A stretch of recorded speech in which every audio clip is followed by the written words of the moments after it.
Nedra and Scott, congratulations on over 50 years of marriage. That's awesome. Thank you, thank you. You did it, Nedra. We did it. We did it. Is it really half a century?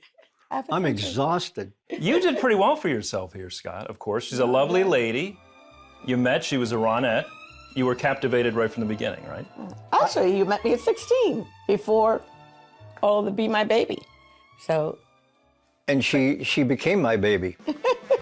When she was a Ronette, million-selling records, and run around the United States with the Beatles, and they go to England, and the Beatles throw a big party for her. All this stuff around Nedra, but number one, she wanted to be a wife and a mother. And a grandmother, when I was young. Yeah, and a grandmother. This was where her heart was.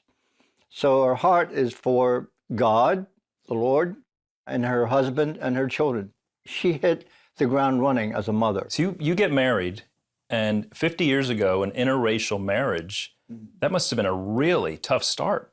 We were talking about that last night. Because of being in New York, we did not have what was going on around the country because it was New York. And so New York was just maybe with segregation and stuff like that, maybe behind the scene. It wasn't up front.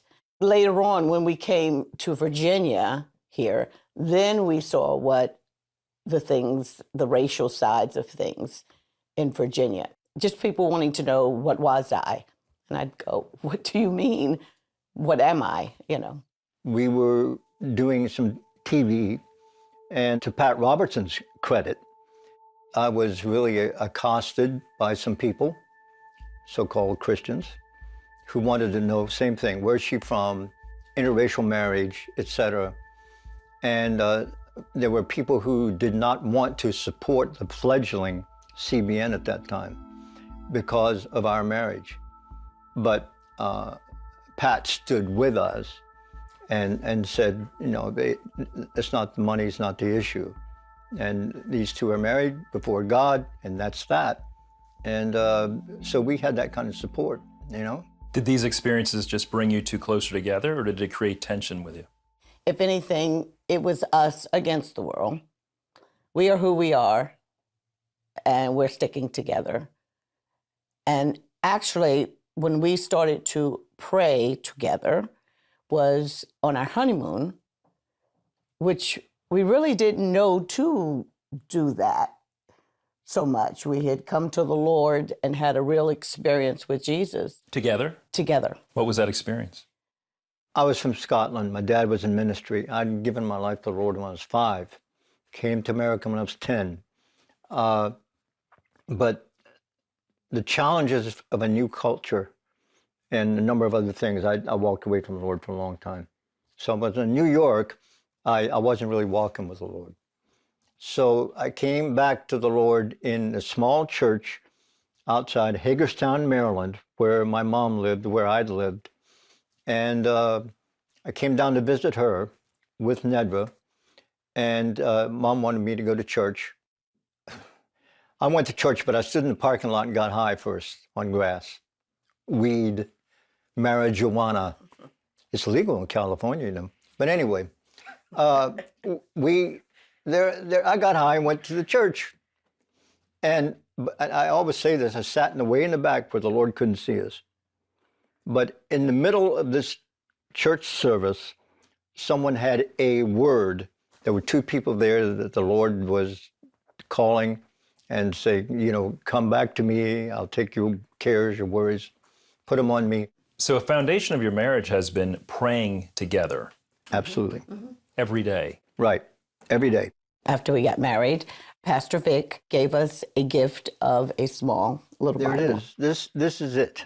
It's called Daily Light. And look, I mean, it's kind of beat up, you know. 50 years. That's 50 Yeah, years look a little worth of bit reading. rough. It needs any of you binding people out there who like to help. So every day, from day one, literally on our honeymoon, we start reading this. So when we're together, and if we're separate from each other, then I have one and he'll have another version. Read the word, and we'll ask each other, what did you get out of that? Not just read it to read it, but say, what here is speaking to you? So your marriage would not be what it is without God as the foundation. No way. No way. No way. I see myself as totally as a daughter of the King. That's how I see myself. So I let my mouth be that. The way I carry myself be that. I'm a daughter of the King. Sometimes it's hard to live with a princess. Yeah, well, your father-in-law's God. I mean, take that one on. Yeah, right. Thank you. God is there. I have told God, I told God on him. I said, God, he's not listening. You have to speak to him. And guess what? God spoke to him. There are things that would come that would want to tear us apart because of my opinion, his opinion, of the way we were going, how we were going to go. But we watched every time how God caused us to bow our knees to each other and to him. First, there's a Bible verse, don't let the sun go down in your wrath, so don't let the sun go down in your anger. We really adhered to that because the issues will come up, family issues, they'll come up. Money, the pressure of money, the children, all that stuff. Let's not go to sleep with that kind of anger. There were two instances, I think I remember, where we were talking about separating. It was that tenuous a situation, very volatile, and made a decision to say, we don't want to embarrass God. We don't want to embarrass Jesus. We can't do this. So then we would submit to the Lord prayerfully, and then to each other. Forgive me, you forgive me, I forgive you. And back to the Word again, praying, so forth, and work it through. Getting your own pride out of the way. Oh, yeah. You talk about people that use, sounds real spiritual, die to self. Well, that means, Jesus said, you want to follow me, first thing you got to do is die. Simple. Deny yourself, pick up your cross daily, and follow. That's the prerequisite. I had stage 4 cancer back here in my mouth. And I've been through other bouts with cancer. And she was Florence Nightingale plus, Great nurse. I don't remember a lot of it because I was out of it. And I didn't even know if I was going to make it. I wasn't even sure about that. But she was there. She slept in the hospital next to me and all the time. And I was totally dependent upon her. And she was there. I told Jesus, guess what? This Florence Nightingale is so tired. I had never been that tired in my life that I honestly said to God, I have 10 minutes for you. That's all I have left is 10 minutes.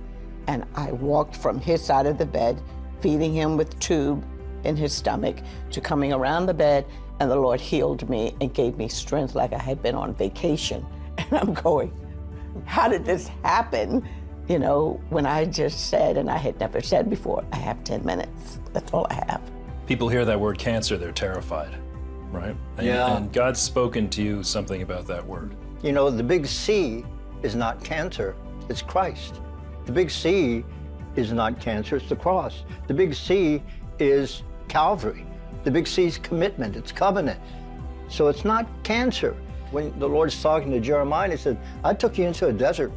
Look at all the times that God was quiet. He didn't answer. That's where trust comes in. It's where faith comes in. And you have to hold to that. You must. That's why it's back to the Word. One holds up the other when the other's down. That's how it works. So we've been faithful to each other because of having God. Bigger than us. It's bigger than us.